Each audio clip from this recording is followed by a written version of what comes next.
سر ممبر علی بولتے ہیں، سر ممبر علی بولتے ہیں، اس لیے چپ ہے یہ قرآن علی بولا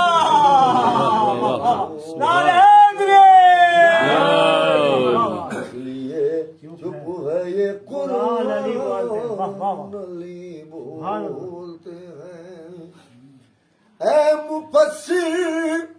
تیری تفسیر بجا ہے لیکن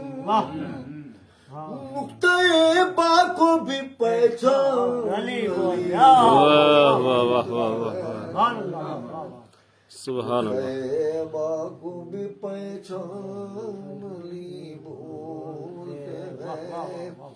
حرف پیدا ہوئے الفاظ نمو پانے لگے، حرف پیدا ہوئے الفاظ نمو پانے لگے، ارے جملے چڑھنے لگے پروان علی بولا جملے چڑھنے لگے پروان بولتے ہیں۔ آیتیں آئیں گی آنے سے بھی پہلے سن لو، آیتیں آئیں گی ابھی آیا نہیں قرآن علی بولتے ہیں سبحان اللہ سبحان اللہ سبحان اللہ۔ ابھی آیا نہیں قرآن علی بولتے ہیں علی بولتے سبحان اللہ۔ ہیں۔ ایک بندے سے خدا مانگ رہا ہے لہجہ، سبحان اللہ۔ ایک بندے سے خدا مانگ خدا رہا مانگ رہا ہے لہجہ، کس بلندی پر ہے انسان علی بولتے ہیں واہ واہ واہ واہ واہ واہ واہ۔ سر ممبر علی بولتے ہیں۔ واہ۔ سجدہ کرنے لگے گر گر کے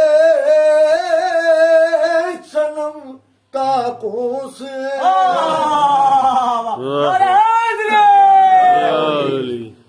سجدہ کرنے لگے گر گر کے صنم تاکوں سے،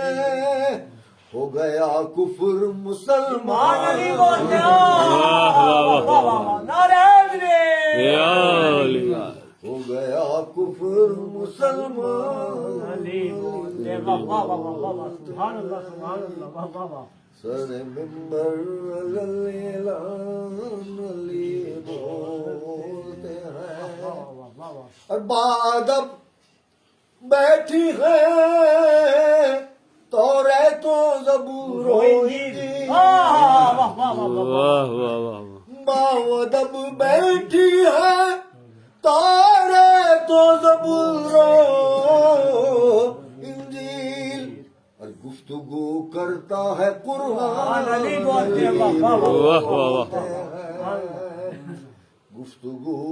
کرتا ہے قرآن علی بولتے ہیں۔ میرے مولا کا چہرہ صورت ہے، قرآن کی صورت چہرہ صورت ہے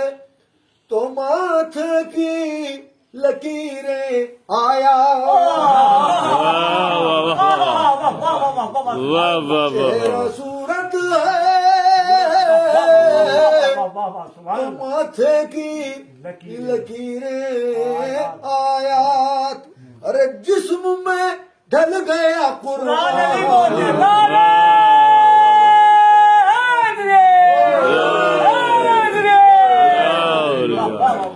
جسم میں ڈھل گیا قرآن علی بولتے ہیں چہرہ صورت ہے واہ واہ واہ تو ماتھے کی لکیریں آیات، ڈھل گیا جسم میں قرآن علی بولتے ہیں واہ واہ سبحان اللہ سبحان اللہ سبحان اللہ واہ واہ واہ واہ واہ۔ ڈھل گیا جسم میں قرآن علی واہ واہ واہ عمل رد بلا اب ہے کلام حیدر. بچوں کے گلے میں نقش سلیمانی ڈالتے ہیں نا. واہ عمل رد والا اب ہے کلام حیدر. ارے بھول جا نقش سلیمان علی بول ناد علی واہ واہ سبحان اللہ واہ نقش سلیمان علی بولتے واہ واہ واہ واہ واہ سبحان اللہ واہ واہ واہ واہ واہ بھول جا نقش سلیمان علی بولتے واہ واہ سبحان بولتے ہیں. کوہ جودی پا کوئی جودی شہنشاہ نجف آ پہنچا. کوہ جودی پا شہنشاہ نجف آ پہنچا. تھم گیا نوح کا سبحان علی طوفان بولتے واہ واہ واہ سبحان اللہ واہ واہ واہ واہ واہ واہ واہ واہ تھم گیا نوح کا طوفان علی بولتے ہیں. اب پھر سے انگڑائیاں لینے لگا کن کا لہجہ. پھر سے مٹی میں پڑی جان علی. واہ واہ واہ پھر سے مٹی میں پڑی جان علی واہ واہ واہ سبحان اللہ پھر سے مٹی میں پڑی جان علی بولتے ہیں. آج کونین کے منشور لکھے جائیں گے. ضابطۂ حیات زندگی گزارنے کے قانون. آج کونین میں کونین کے منشور لکھے جائیں گے. سارے سمندر سیاہی بن جائے, سارے درخت قلم بن جائے. مولا کے فضائل اور مولا کے جو اقوال ہیں بے شک بے شک بے شک بے شک بے شک بے شک واہ واہ واہ سبحان اللہ واہ واہ آج کونین کے منشور لکھے جائیں گے. منشیوں لاؤ قلم علی دان بول جا واہ واہ منشیوں لاؤ لاؤ قلم دان علی بولتے واہ واہ واہ واہ علی بولتے ہیں. سر ممبر علی بولتے ہیں. اگر میرے مولا نہ بولتے کیا کیفیت ہوتی. دونوں سنو. سر ممبر علی بولتے ہیں. منشیوں لاؤ قلم دان علی بولتے واہ ہیں. واہ سبحان اللہ ورنہ الفاظ تھے کنگال مفاہیم غریب. کچھ سمجھ میں ہی نہ آتا. ورنہ الفاظ تھے کنگال مفاہیم غریب. آج سب ہو گئے دھنوان. علی بول جا نعرے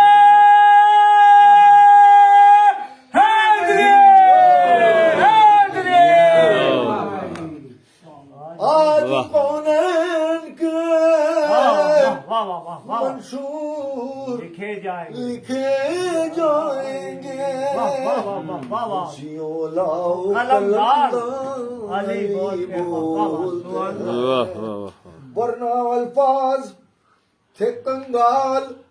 مفاہیم غریب. آج سب ہو گئے دھنوان. علی بولتے ہیں. علی اصغر کے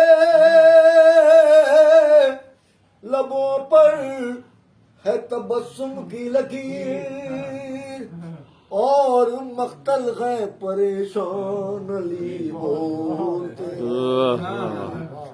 اور مقتل ہے پریشان. علی بولتے ہیں. اور خطبہ حضرت زینب نے قیامت کر دی. خطبہ حضرت زینب نے قیامت کر دی. پھر ہوا کوپ میلان علی واہ واہ واہ ہاں پھر ہوا کوپ میلان علی بولتے ہیں قید میں کرتے ہیں سجاد پھوپھی سے باتیں اور سمجھتا ہے یہ زندان علی بولتے ہیں اور سمجھتا ہے یہ زندان علی بولتے ہیں اور وزن کرنے کے لیے نہج بلاغا نیر وزن کرنے کے لیے نہج بلاغا نیر ارے لا قرآن کی میزان علی بولتے ہیں سر ممبر سبحان اللہ سبحان في كل موجود نقطة دائرة الوجود صاحب اللواء الحمد والمقام المحمود الفاتح لما غلق والخاتم لما سبق المعلن الحق بالحق بالقاسم محمد ثم الصلاة والسلام على أهل بيته الطيبين الطاهرين المعصومين المنتجبين المنتخبين ولعنة الله على أعدائهم أجمعين أما بعد فقد قال الله سبحانه وتعالى في كتابه المحكم وخطابه المتقن أعوذ بالله من الشيطان الرجيم بسم الله الرحمن الرحيم إن الدين عند الله الإسلام صلوات محمد حضرت گرامی قدر دامن وقت میں بھی گنجائش نہیں ہے اور اس پر مسرت موقع پر جس امام کی ولادت سے اور ان کی سیرت کی طرف ایک مختصر سا تعارف کرانا ہے نوے امام کی آپ کے بہت سارے القاب ہیں یہ تو لیکن آپ کا جو مشہور لقب ہے وہ ہے جواد اور اسی لیے آپ کو جواد الائمہ کہا جاتا ہے کہ آپ بہت زیادہ سخاوت کرتے تھے بہت زیادہ سخی تھے لہذا امام کی سیرت کا جو عنوان ہے اس کو سمجھنے کے لیے 8ویں امام علی رضا علیہ السلام آپ کی ایک حدیث ہے کہ جب آپ کے یہاں 9ویں امام کی ولادت ہوئی ہے تو آپ نے بڑے فخر سے فرمایا ہے ما یولد فی الاسلام ولد اعظم برکۃ منہ کہ دنیا اسلام میں اس بچے سے زیادہ بابرکت بچہ پیدا ہی نہیں ہوا یعنی امام نے اس امام کی عظمت کو اس طریقے سے بیان کیا ہے کہ اگر متوجہ ہونا چاہتے ہو تو یہ وہ امام ہے کہ جس نے آنے کے بعد اپنے سے پہلے والی امامتوں کی تصدیق کی جس نے آنے کے بعد اپنے سے پہلے والی امامتوں کی عزت بچائی ہے اور اس کا اندازہ تاریخ کے پڑھنے والے کو یہاں سے لگ جاتا ہے کہ 5ویں 6ٹھے امام تلک تو پھر بھی شیعوں کی ایک منزل امتحان تھی لیکن پھر بھی اتنا زیادہ مسئلہ مشتبہ نہیں تھا لیکن 6ٹھے امام کے بعد جب 7ویں امام کا زمانہ آتا ہے تو امام کی اکثر زندگی قید خانے میں گزر جاتی ہے لہذا امام اپنا کار امامت اپنے نائبین اور اپنے نمائندوں کے سپرد کرتے ہیں اور خود قید خانے کی زندگی گزار رہے ہیں اور اتنا زیادہ قید خانے میں رہے ہیں کہ میر انیس کا وہ شعر بھی ہے کہ مولا پہ انتہائی اسیری گزر گئی زندان میں جوانی اور پیری گزر گئی کہ جوانی اور بڑھاپا سب قید خانے میں گزر گیا لہذا امام اپنے نمائندوں کے ذریعے سے یہ کام کراتے تھے جو بھی کسی کو پیغام پہنچانا ہوتا تھا یا کسی کو کوئی مسئلہ بیان کرنا ہوتا تھا یا کوئی تبلیغی دین کا کوئی کام کرنا ہوتا تھا تو اپنے نمائندوں کے ذریعے سے یہ کام کراتے تھے وہ امام کی غیر حاضری میں امام کے نائب بن کے کام کیا کرتے تھے لوگ رابطہ کیا کرتے تھے لوگ ان سے ملا کرتے تھے لہذا جس طریقے سے اور تمام مسائل حل کیا کرتے تھے ویسے ہی اقتصادی جو اسلام کا ایک رخ ہے اس کو بھی پورا کرنے کے لیے امام کے نمائندے سامنے آتے تھے جو امام کو خمس اور زکوٰۃ دیا جاتا تھا جو امام کے پاس حقوق شرعیہ پہنچتے تھے جو رقومات شرعیہ پہنچا کرتی تھی اس کو بھی یہی لوگ وصولا کرتے تھے 1-2 سال میں امام سے جیسے جیسے ملاقات ہوتی تھی یا اس مال کو امام کی خدمت میں پہنچا دیا جاتا تھا یا امام جہاں کہتے تھے وہاں پہنچا دیا جاتا تھا یا امام جہاں کہتے تھے اس راستے میں خرچ کر دیا جاتا تھا یہ کام یہ کیا کرتے تھے لیکن इमाम सातवें इमाम की जो जिंदगी का जमाना है, सल्लल्लाहु मोहम्मद जो आखिर का जमाना है, वो बड़ा कैद खानों का जमाना है कि जियारतों में भी मिलता है सातवें इमाम की कि अस्सलाम अलैका, कि मेरा सलाम हो उस पर, कि जो जिंदान से जिंदान में मुक़य्यद किया गया, यानी एक जिंदान से दूसरे जिंदान में, दूसरे जिंदान से तीसरे जिंदान में, यानी जिंदान से तो लोग रिहा हुआ करते हैं, जिंदान से तो लोग बाहर आया करते हैं, मगर इस इमाम की गरीबी यह है कि ये इमाम रिहा होकर दूसरे जिंदान में पहुंचता था, दूसरे से तीसरे में पहुंचता था, मुसलसल 7-7, 8-8 जिंदान इमाम के बदल जाते थे। यानी रिहाई का पैगाम यह होता था कि इस जिंदान से सख्त तर जिंदान में डाल दिया जाता है। लिहाजा वो आखिर का जो जमाना है उसमें इमाम अपने नुमाइंदों से न मिल सके। जब इमाम अपने नुमाइंदों से न मिल सके तो लोगों ने इन्हें इमाम का नुमाइंदा समझकर इनके पास रुकुमात शरइया, खुम्स का माल, ज़कात का माल और दीगर माल पहुंचाए हैं, तो इनके पास एक माल इकट्ठा हो गया। जब पैसा इकट्ठा हो गया तो जिन्हें इमाम ने अपना मोतमद, अपना नुमाइंदा कहा था, वही लोग लोगों को गुमराह करने लगे और उन्होंने ये सोचा कि अब इमाम दुनिया से चले गए। हत्ता ये कि सातवें इमाम की जो शहादत हुई है वो भी जिंदान में हुई है, बगदाद के पुल के ऊपर इमाम का जनाजा रख दिया गया। लिहाजा अब इन्हें यह खतरा हुआ कि अगर सातवें इमाम के बाद आठवें इमाम को इमाम मान लिया जाए तो ये जितना पैसा है सब उनके हवाले करना पड़ेगा। लिहाजा इन्होंने यह ऐलान कर दिया कि अब सातवें इमाम ही पे इमामत खत्म हो गई, अब इनके बाद कोई इमाम नहीं है। बाज ने इन्हें महदी मऊद कह दिया, बाज ने यह कह दिया कि यही आखिरी हुज्जत थे, बाज ने यह कह दिया कि इनके कोई बेटा ही नहीं थे। लिहाजा मुख्तलिफ तरीके से लोगों को गुमराह कर दिया गया, गैरों को नहीं अपनों को गुमराह किया गया। जो इमाम की इमामत के कायल थे, जो इमाम को रुकुमात शरइया पहुंचाया करते थे, इन्होंने इसलिए ताकि ये माल दूसरे इमाम को न देना पड़े, ये हमारे पास रह जाए, हम ही मालदार हो जाए, लिहाजा इन्होंने इमामत ही का इनकार कर दिया और एक फिरका वजूद में आया जिसे वाकिफिया कहते हैं। वाकिफिया यानी जो वक्फ कर गया, जिसने इनके बाद इमाम मानने से इनकार कर दिया। एक बहुत बड़ी तादाद थी जो इस फिरके की मानने वाली थी, जो सातवें इमाम के बाद किसी को इमाम मानने के लिए तैयार नहीं थी, इसलिए कि इमाम ने जिसे अपना नुमाइंदा बनाया है वही कह रहा है कि इनके बाद कोई इमाम नहीं आएगा। ये इमाम अब यही आखिर में आएंगे महदी मऊद बनकर, यही आखिर में आएंगे इमाम जमाना बनकर, यही आखिर में आएंगे आखिरी हुज्जत बनकर। लिहाजा एक पूरा एक फैशन बना और फैशन से ये पूरा ट्रेडिशन बना और ट्रेडिशन से ये पूरा रिलीजन बन गया, एक मजहब बन गया कि भाई अब कोई इमाम आने वाला नहीं। एक फिरके ने वजूद ले लिया जिसे वाकिफिया कहा जाता है। लिहाजा आठवें इमाम की गुर्बत ये कि इमाम को पीछे से कोई सपोर्ट नहीं मिल रहा है। जो इमाम के सहाबी है वो इमाम को झुटला रहे हैं, खैर तो झुटला ही रहे हैं, अब अपने भी झुटला रहे हैं, अब अपने भी इनकार कर रहे हैं। लिहाजा इमाम ने अपने इल्म की बुनियाद पर, अपनी जद्दोजहद की बुनियाद पर, अपनी जिंदगी में एक जिहाद ये भी किया है कि गैरों को तो अपने आप को अपनी इमामत साबित की ही है, सबसे पहले अपनों के सामने अपनी इमामत को साबित करना पड़ा। लिहाजा मुख्तलिफ इमाम के मुनाजरे हुए हैं, मुख्तलिफ मसाइल के जवाब दिए हैं, मुख्तलिफ तरीके से इमाम ने लोगों को काने किया है कि मैं तुम्हारा इमाम हूं। लिहाजा वो वाकिफिया फिरका खत्म होना शुरू हुआ। अब लोग फिर से आठवें इमाम को इमाम मानने लगे। कुछ है जो सरसख्त है, जो इन लोगों को रोक रहे हैं, मगर इमाम का किरदार, इमाम का इल्म, इमाम की जद्दोजहद लोगों को अपनी तरफ खींच रही है। मगर फिर एक इम्तिहान कुदरत खुदाबंदी से होता है कि इमाम की जो उम्र है, मुख्तलिफ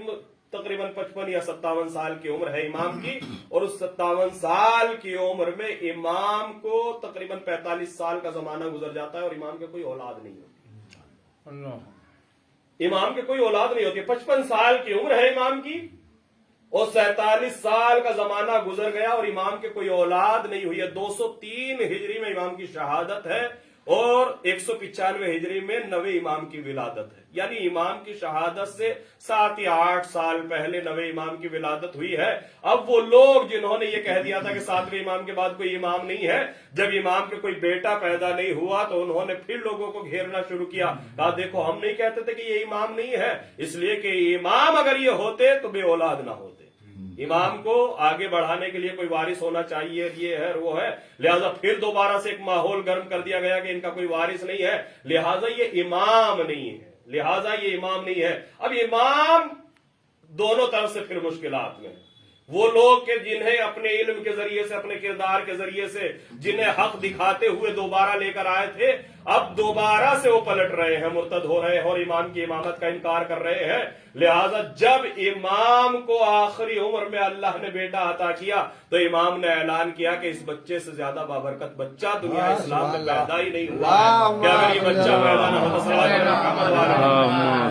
کہ اگر یہ بچہ پیدا نہ ہوتا تو دنیا 8ویں امام کی امامت کا بھی انکار کر دیتی 7ویں امام کی امامت کا بھی انکار اور جب 8ویں اور 7ویں کی امامت کا انکار ہو جاتا تو پھر 9ویں کا سوال کیا اور 10ویں کا سوال کیا اور 11ویں کا کیا اور 12ویں کا کیا یعنی یہ وہ بچہ ہے جو بیچ میں کڑی بن کے شامل ہو گیا ہے جس نے 2 زمانوں کو ایک جگہ پہ جوڑ دیا ہے جس نے بعد میں آنے والوں کو پیچھے والوں سے جوڑ کے روشن کر دیا ہے کہ حق کس طرف جانے والا سبحان اللہ سبحان لہذا اللہ اس کے بعد بھی چونکہ امام 8 سال کی عمر میں امام بنا اس سے پہلے کوئی امام اتنی کم عمر میں امام نہیں بنا 8ویں امام سے شیعت کی ایک سمجھ لیجئے کہ ایک پوری ٹریننگ ہو رہی ہے کہ زمانے غیبت میں کیسا آنے والا ہے یہ قدرت خداوندی سے ایسا ہو رہا ہے جو ہماری اماموں کی زندگی ہے 255 سال کی جو زندگی ہے یہ مختلف ادوار سے گزری ہے کہنے کو 12 امام ہے کہنے کے لیے 14 معصومین ہے لیکن اگر ایک جگہ جمع کر دیا جائے تو ایسا لگتا ہے جیسے ایک ہی انسان ہے جو 250 سال کی زندگی گزار رہا ہے بے شک بے شک بے شک ایک دوسرے سے کڑیاں ایسی ملی ہوئی ہے ایک ٹریننگ ہے جو شیعوں کی ہو رہی ہے ایک ٹریننگ ہے کہ اگر امام سامنے ہو تو سامنے نہ ہو تو کیسے زندگی گزاری جائے اور امام اگر سامنے ہو اور امام کم سنی میں امام ہو جائے تو اس کی امامت کا انکار کیا جائے یا اقرار کر لیا جائے اس لیے کہ 12ویں امام تو 5 سال کی عمر میں امام بنے لہذا 9ویں امام 7 یا 8 سال کی عمر ہے اس میں امام ہو گئے ایک شور مچ گیا کہیں بچے بھی امام ہوا کرتے اب یہ پہلا مسئلہ ہے جو دنیا شیعت میں چھڑ رہا ہے اس سے پہلے کوئی امام بچپنے میں امام نہیں بنا 9ویں امام بچپنے میں امام بننے ہیں 8 سال کی عمر ہے لہذا جب 8 سال کی عمر ہے تو دنیا کو شک ہو رہا ہے کہ یہ امام ہے بھی یا نہیں ہے لہذا روایتیں ملتی ہے کہ امام اپنے کردار سے پہچانا جاتا ہے بچپنا ہے امام راستے میں کھڑے ہیں متوکل اپنی سواری کے ساتھ گزر رہا ہے بچے کھیل رہے تھے جیسے ہی متوکل بادشاہ کو جیسے ہی مامون بادشاہ کو آتے ہوئے دیکھا ہے تو بچے میدان چھوڑ کے بھاگ گئے مگر امام کھڑے رہ گئے اس لیے کہ دیکھتے بھی ہوں گے آپ آج اگر پولیس آ جائے تو گناہگار بعد میں بھاگے گا بے گناہ پہلے بھاگ جاتا ہے لہذا بچے بھاگ گئے مگر امام اپنی جگہ پہ کھڑے جب مامون کی سواری آئی اور اس نے دیکھا کہ یہ بچہ میدان چھوڑ کے نہیں گیا یہ ہمارے رستے میں کھڑا ہوا ہے تو اپنی سواری سے نیچے اترا اور اترنے کے بعد کہا کہ ہماری ہیبت اتنی ہے ہم بادشاہ وقت ہیں کہ سارے بچے بھاگ گئے مگر تم کیوں نہیں بھاگے تو امام نے کہا کہ مجھے بھاگنے کی ضرورت کیا ہے اگر 2 باتیں میں سے کوئی ایک بات ہوتی تو میں میدان چھوڑ کے بھاگ جاتا کہا وہ کیا بات ہے مولا نے فرمایا کہ اگر راستہ تنگ ہوتا اور تیرے نکلنے کی جگہ نہ ہوتی تو میں چلا جاتا پہلی بات تو یہ کہ اگر راستہ تنگ ہوتا مگر یہ تو میدان ہے میں یہاں کھڑا ہوا ہوں تو ادھر سے نکل جا یا ادھر سے نکل جا میں نے تیرا راستہ تو نہیں روکا لہذا راستہ تک نہیں ہے تو مجھے جانے کی ضرورت کیا ہے دوسری بات یہ کہ تب میں راستہ چھوڑ کے جاتا جب مجھے تیرے بارے میں یہ گمان ہوتا کہ تو ناحق کسی کو ستانے والا ہے میرا تیرے بارے میں ایسا کوئی گمان نہیں ہے اگر تو اپنے آپ کو ظالم کہنے کے لیے تیار ہو تو میں راستہ چھوڑنے کے لیے تیار ہوں لہذا خود راستہ بدل کے گیا اور روایتیں بتاتی ہے کہ چلا گیا اور جب چلا گیا تو شکار کر کے واپس آ رہا ہے اپنے باز کو چھوڑا ہے اور باز مچھلیوں کا شکار کر کے آیا ہے اور جب مچھلی کا شکار کر کے لایا ہے تو پلٹ کے آ رہا ہے تو دیکھا وہی بچہ کھڑا ہے جانتا ہے پہچانتا ہے کہ یہ بچہ کس گھر آنے کا ہے لہذا امتحان لینے کے لیے اس چھوٹی سی مچھلی کو اپنی مٹھی میں بند کیا اور مٹھی میں بند کرنے کے بعد یہ سمجھ رہا ہے یہ بچہ ہے اور ان سے پوچھتا ہے کہ بتاؤ میری مٹھی میں کیا ہے امام چاہتے تو کہہ دیتے کہ تیری مٹھی میں مچھلی ہے مگر اتنا کہہ دینے امام کے علم کا اظہار ہونے والا ہے بادشاہان وقت اپنے باز کو اڑاتے ہیں ان کے باز ان مچھلیوں کا شکار کر کے لاتے ہیں اور پھر بادشاہ وقت اس مچھلی کو اپنی مٹھی میں دبا کر ہم اماموں کا امتحان لیا امام نے اس طریقے سے پوری داستان میں سفر سنا دی تو مامون ہل گیا کہ یہ کوئی معمولی بچہ نہیں ہے یہ بڑا علم و فن والا بچہ لہذا ना चाहते हुए भी दुश्मन शिकस्त की तरफ चल पड़ा और इसने यह ऐलान कर दिया कि मैं अपनी बेटी की शादी उम्मुल फजल की शादी नवे इमाम से करूंगा। अब बहरहाल जैसे इसने यह ऐलान किया कि मैं अपनी बेटी की शादी उम्मुल फजल की नवे इमाम से कर दूंगा, इमाम की बचपना है, 9, 10, 11, 12 साल की उम्र रही होगी इमाम की, इससे ज्यादा की उम्र नहीं है, एक बच्चा है। उधर खुलफाए बनी अब्बास में एक शोर बच गया कि ये अपने सरसख्त दुश्मनों में अपनी बेटी की शादी करने जा रहा है, दामाद फिर हुकूमत पे आ जाएंगे, फिर इनके पाले में हुकूमत चली जाएगी, फिर ये सरदार बन जाएंगे। लिहाजा सबने मुखालिफत करना शुरू कर दी। जितने भी बनी अब्बास के बड़े बड़े लीडर थे उन्होंने शादी की मुखालिफत की, जाहिरन भी और बातिनन भी, सामने भी और छिपकर भी, और मामून को समझाने की कोशिश की कि तू ये क्या कर रहा है, पागल हो गया, एक बच्चे से अपनी बेटी की शादी कर रहा है, इसका कोई बैकग्राउंड नहीं है, कोई हुकूमत नहीं है, कुछ नहीं है, और अगर शादी कर भी दी तो कल को ये फिर ताबेदार हो जाएंगे, ये हुकूमत फिर इनके हाथ में चली जाएगी। मगर मामून ने कहा कि मैं इनकी हुकूमत देख के इनसे शादी नहीं कर रहा हूं, बल्कि इनके इल्म को देख के। इल्म 13 साल के बच्चे में भी कहीं इल्म हुआ करता है, 12 साल के बच्चे में भी कहीं इल्म हुआ करता है। का ये बात ऐसे जाहिर होने वाली नहीं है। तुम्हारे अंदर जितना इल्म हो या तुम जिसे लाना चाहते हो लेकर आ जाओ और इनका मुकाबला कर लो, जो जीत जाएगा मैं उससे अपनी बच्ची की शादी। रिवायत बताती है मामून भी ये चाहता था कि किसी तरीके से इमाम को जलील कर सके, इमाम की तौहीन कर सके, लिहाजा दरबार सजा दिया गया, मुनादी आम करा दी गई, गलियों गलियों कलियों कलियों गांव गांव बस्ती बस्ती में ऐलान करा दिया गया और दुनिया भर के उलमा को इकट्ठा कर लिया गया और सारे उलमा, दरबार भरा हुआ है उलमा से। रिवायत बताती है वक्त मुअय्यन और दिन मुअय्यन पर लोग आ गए, जब रोजे मुअय्यन पर लोग इकट्ठा हो गए, सब मुंतजिर है, मीडिया भी आ चुकी है, कसीदा खान भी आ चुके हैं, मजाक उड़ाने वाले भी आ चुके हैं, सब इकट्ठा हो गया है, पूरा ड्रामा तैयार है, बस इमाम की तौहीन होने की देर है। मामून भी ये चाहता है कि किसी तरीके से लोगों के जहन में ये बात पैदा हो जाए कि इन्हें कुछ नहीं आता, लिहाजा ये पूरा एक बैकग्राउंड तैयार कर लिया गया। रिवायत बताती है इमाम आकर बैठे, एक बच्चा है जो मामून के दाहिनी तरफ बैठा हुआ, उधर उलमा की पूरी भीड़ लगी हुई है। कहा एक एक का क्या सवाल और क्या क्या जवाब दिया जाएगा, इनमें से एक को सब मिलकर समर्थन कर दो, जो सबसे बड़ा लीडर हो, जो सबसे बड़ा आलिम हो, उसे सब समर्थन कर दो। लिहाजा सबने एक को समर्थन कर दिया, याहिया इब्ने अक़सम, जो उस वक्त का सबसे बड़ा आलिम। सबने कहा कि हम इसके ऊपर ईमान लाते हैं कि अगर ये हार गया तो हम अपनी हार मान लेंगे, अगर ये जीत गया तो हम सब जीते हुए हैं। लिहाजा सबने उसे आगे पेश किया, बहुत उसे अपने इल्म पे गुरूर था, लिहाजा इमाम के सामने खड़ा हुआ और इमाम के सामने खड़े होने के बाद उसने कहा कि बादशाह वक्त मुझे इजाजत है कि मैं इस बच्चे से कोई सवाल करूं। तो इमाम ने कहा कि हाँ तुझे इजाजत है, जो चाहे पूछ ले। रिवायत बताती है कि उसने भी इस्लामी तालीमात में से वो सवाल किया है कि जिसका इल्म बहुत मुश्किल से उलमा को हुआ करता है। उसने हज के मसाइल में से भी कफ्फारों के मसले पूछे और एक सवाल क्या कहा, ये बताओ कि अगर कोई हालत एहराम में शिकार कर ले तो उसका कफ्फारा क्या है, उसका जुर्माना क्या है, उसकी ये खता कैसे माफ होगी। जैसे ही उसने ये सवाल किया लोगों ने पूरी निगाहें अपनी लगा दी, पूरी मीडिया आई हुई थी, सब उसकी तरफ देख रहे थे। अभी तलक बज़्म का दूल्हा याहिया इब्ने अक़सम था,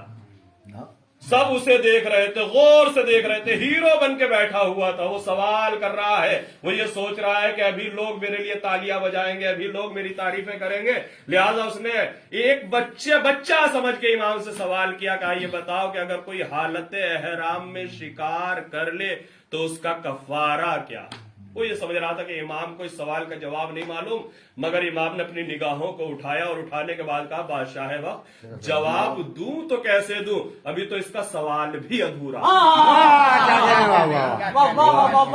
क्या मतलब का इसको बयान करना होगा कि ये पूछना क्या चाहता है, अभी तो इसे पूछने की भी तमीज नहीं है। इस एक सवाल में 56 सवाल छिपे हुए।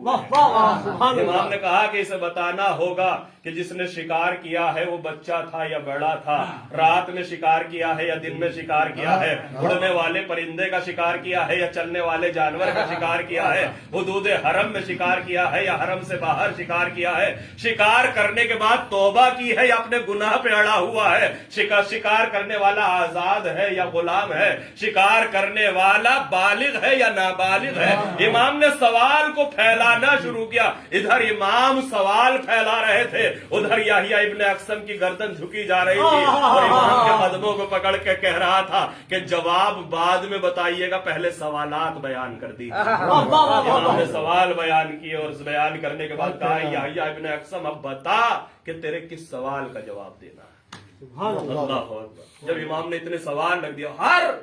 सूरत का कफ्फारा अलग, जो इमाम ने इतनी सूरतें बयान की है, जो किस्में बयान की है, हर किस्म का कफ्फारा। गुलाम है तो कफ्फारा अलग, आका है तो कफ्फारा अलग, तौबा करे तो कफ्फारा अलग, अपने गुनाह पे अड़ा रहे तो कफ्फारा अलग, दिन में शिकार करे तो कफ्फारा अलग, रात में शिकार करे तो कफ्फारा अलग, गुलाम हो शिकार करे तो कफ्फारा अलग, आका हो शिकार करे तो कफ्फारा अलग, उड़ने वाले जानवर का शिकार करे तो कफ्फारा अलग, चलने वाले जानवर का शिकार करे तो कफ्फारा अलग। ये तमाम तर इमाम ने शिक़ जाहिर कर दी। जब इमाम ने शिक़ जाहिर कर दी तो याहिया इब्ने अक्सम ने हाथों को जोड़ लिया और जोड़ने के बाद कहा कि जब सवालात बयान कर दिए हैं तो अब इनके जवाबात भी इनायत कर दिए। बस इतना कहना था कि बज़्म वही रही मगर दूल्हा तब्दील हो गया। याहिया इब्ने अक्सम को सुनने के लिए आए थे, उन्होंने इमाम जवाद के इल्म को देखा कि एक बच्चा कैसे इल्म को बयान कर रहा है, कैसे सवालात के जवाबात दे रहा है। इमाम ने 3 दिन तक बज़्म सजी रही।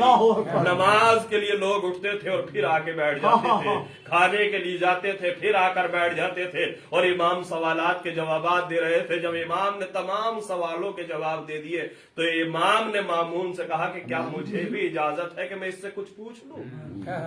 जो रही सही कसर थी वो भी इमाम ने पूरी कर दी। वो तो अपनी जान बचा रहा था कि किसी तरीके से मुझे यहां से निकलने की नौबत मिल जाए, मगर इमाम ने इस भागते हुए चोर को पकड़ लिया। इमाम ने कहा कि क्या मुझे भी इजाजत है कि मैं इससे कुछ पूछ लूं? वो तो नहीं चाहता था, मगर बादशाह ने कहा कि हाँ आप भी पूछिए,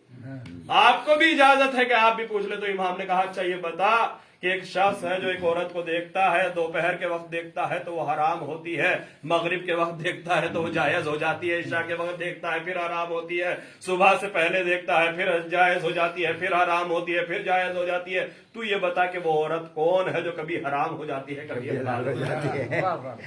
ये घूम गया और घूमने के बाद कहा कि मैं नहीं जानता कि ये औरत कौन है जो कभी हलाल हो रही है कभी हराम हो रही है, आप ही इस सवाल का जवाब बयान फरमाए। तो इमाम ने फरमाया कि वो एक शख्स की कनीज है जिसपे एक नामहरम निगाह डालता है तो उसके लिए निगाह डालना हराम होता है, मगर जब वो उसे खरीद लेता है तो उसके लिए निगाह डालना जायज हो जाता है, फिर वो उसे आजाद कर देता है फिर हराम हो जाती है, फिर निकाह कर लेता है फिर जायज हो जाती है, फिर जिहार करता है और जिहार करने पे फिर हराम हो जाती है, फिर जिहार का कफ्फारा देता है फिर जायज हो जाती है, फिर जब उसको कफ्फारा देने के बाद वो जायज हो जाती है तो उसको छोड़ देता है, फिर वो हराम होती है, फिर उससे निकाह करता है फिर जायज हो जाती है, फिर तलाक देता है, फिर उस पर नाजायज हो जाती है, फिर रुजू कर लेता है फिर जायज हो जाती है। इमाम ने इतनी सूरतें एक ही औरत के बारे में बयान की। इमाम ने ये सूरतें नहीं बयान की है, इमाम ने बता दिया है दरबार वालों को कि अगर हलाल मोहम्मदी पूछना हो तो हमसे पूछना, हराम मोहम्मदी पूछना हो तो हमसे पूछना। हम बताएंगे कि शरीयत कहाँ पे क्या हुक्म सुनाने वाला। लिहाजा इतनी बड़ी इल्मी शख्सियत इमाम की कि जिनके बारे में 8वें इमाम ने फरमाया कि इस बच्चे से ज्यादा बाबरकत बच्चा पैदा नहीं हुआ। बारेला तेरी बारगाह में 10 दुआ है, इस मौलूद बाबरकत के सदक़े में मेरे माबूद अपनी बरकतें हमारे ऊपर नाजिल फरमा। बारेला हमें इस इमाम की मारिफत अता फरमा। बारेला हमें खिदमत दीन इस्लाम करने की तौफीक अता फरमा। बारेला हम गुनाहगार हैं, इस मौलूद के सदक़े में हमारे गुनाहों को माफ फरमा। बारेला तुझे वास्ता चाहता मासूमीन अलैहिमुस्सलाम का तू रहमान है, तू रहीम है मेरे माबूद। जो रहमतें जो बरकतें जो नेमतें इस माह रजब में तू अपने खास बंदों पे नाजिल करने वाला है, बारे अल्लाह वो हमारे ऊपर भी नाजिल फरमा। बारे अल्लाह तुझे वास्ता चाहता मासूमीन अलैहिमुस्सलाम का हमारे इमाम के ज़ुहूर में ताजील, हमें उनके नासिरीन में शुमार फरमा। बारे अल्लाह जितने बीमार हैं उन्हें शिफाए कुल्ली अता फरमा, जिनके औलाद है उन्हें औलाद नरीना अता फरमा। बारे अल्लाह जिन घरों में बच्चियां बैठी हुई हैं उन्हें बेहतर से बेहतर शौहर अता फरमा। बारे अल्लाह तेरी बारगाह में 10 दुआ है, जिन्हें साहिब औलाद किया है उन्हें बेहतरीन दीनी परवरिश करने की तौफीक अता फरमा। बारे अल्लाह तेरी बारगाह में 10 दुआ है, जो मकरूज है उन्हें कर्ज से सुबुकदोशी अता फरमा। बारे अल्लाह जो परेशान हाल है उनकी परेशानियों को दूर फरमा। बारे अल्लाह जो मुसीबत ज़दा है उनकी मुसीबतों को दूर फरमा। बारे अल्लाह तुझे वास्ता चाहता मासूमीन अलैहिमुस्सलाम का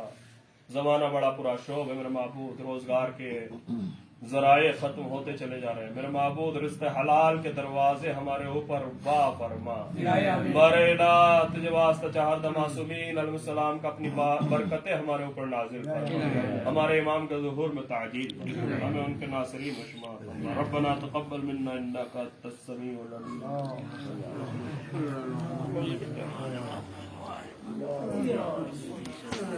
अल्लाहुम्मा सल्लि अला मुहम्मद व अला आलि मुहम्मद।